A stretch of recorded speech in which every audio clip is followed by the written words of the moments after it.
In 2016, in Lodi, California, 18-year-old Tyler Turner visited a skydiving company to tick off an activity from his bucket list. He had just graduated from high school and was super adventurous. And skydiving, well, it's an over-the-edge activity for an adventurous soul. Tyler would go there with his mom, Francine Turner. Tyler really wanted her to witness this big moment. And out of love and support, she was present that day. He also went with his friends, because these things are usually a lot more fun with your friends around. Little did they know, this would be the last time they would be seeing Tyler or speaking with him. They all got on the plane and hopped off when they were at 13,000 feet up in the sky. Tyler would take that big jump with his instructor. It would be his first time, so he needed all the support he could get. As Tyler and his instructor free fell from the plane, the worst thing that could happen happened. They tried pulling the ripcord, but the parachute wouldn't deploy. They would also try the backup parachute, but Turner ran out of luck that day. As his friends made their way safely to the ground, Tyler's mom and everyone present at the company wondered why he wasn't down there with them. With no sight of Tyler, they began to worry. Unfortunately, the wind force had taken Tyler and his instructor off course too, so no one knew where they were. With no functional parachute, 13,000 feet in the sky, and no backup, they panicked. They were heading toward the ground at approximately 2,000 feet per second, and in approximately 2 minutes,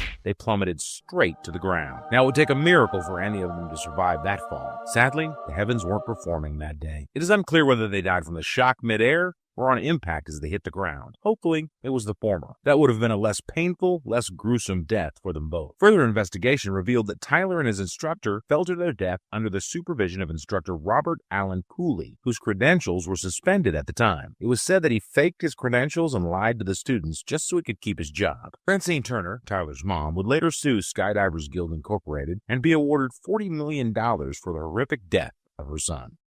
Now, if you think Tyler's death was avoidable, wait till you see how avoidable Jose Melena's death was. In October 2012 at Bumble Foods, California, 62-year-old Jose would go to the factory for his early morning shift. While doing his routine inspection, he noticed damage in an industrial pressure cooker, and so he stepped into it to make the necessary repairs. The pressure cooker was 35 feet long. The factory used it to sterilize thousands of cans of tuna at a time, so imagine how massive and dark it would be on the inside. Well, it only got darker because one of Jose's co-workers saw the lid open and out of habit shut it closed. While Jose was still inside making repairs, the worker turned the oven on to begin operation for the day, setting it at 270 degrees Fahrenheit. After hours of work, they noticed that Jose was missing. They saw him clock in that morning, but never really saw him throughout the day. They looked everywhere for him, but there was no sign of him, which was very unusual. Not surprisingly, they moved on with their day. They all thought he stepped out or went to use the bathroom or something. It wasn't until they decided to empty the pressure cooker after the operation that they saw the 62-year-old cooked beyond recognition. He was in the pressure cooker all this while, being sterilized at high temperatures too harsh on the skin. The craziest part? No one heard him cry or scream for help. There was no banging against the walls of the machine either. Jose stayed there and died a long and painful death. As compensation for his painful demise, his family would receive a $6 million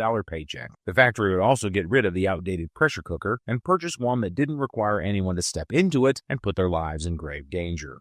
Next, we have Vladimir Lakonos, a 25-year-old chemistry student who took a studying technique too far. In December 2009, a student at the Kiev Polytechnic Institute made a jaw-dropping mistake. Vladimir loved chewing gum, especially when he studied. And soon enough, this became a habit that he found rather difficult to put an end to. But the more gum he chewed, the quicker the gum lost its flavor. Maybe it was the brand of chewing gum, or he just got so used to having this sweet treat that it stopped being as exciting. Whatever it was, Vladimir didn't care because he was a chemistry student, and he had a solution to replenish the flavor and sweetness of his chewing gum without having to tear open a new pack very frequently. His brilliant idea? Dipping his gum in powdered citric acid. And it worked for a while. It seemed like a glitch in the matrix for him. He didn't have to worry about his gum losing taste, and he could keep stimulating his taste buds whenever he liked. So every time Vladimir worked, did homework, or studied, he had this jar of citric acid right beside him. They calmed him down and made it easier for him to think. Unfortunately, on the 9th of December 2009, while working on his computer,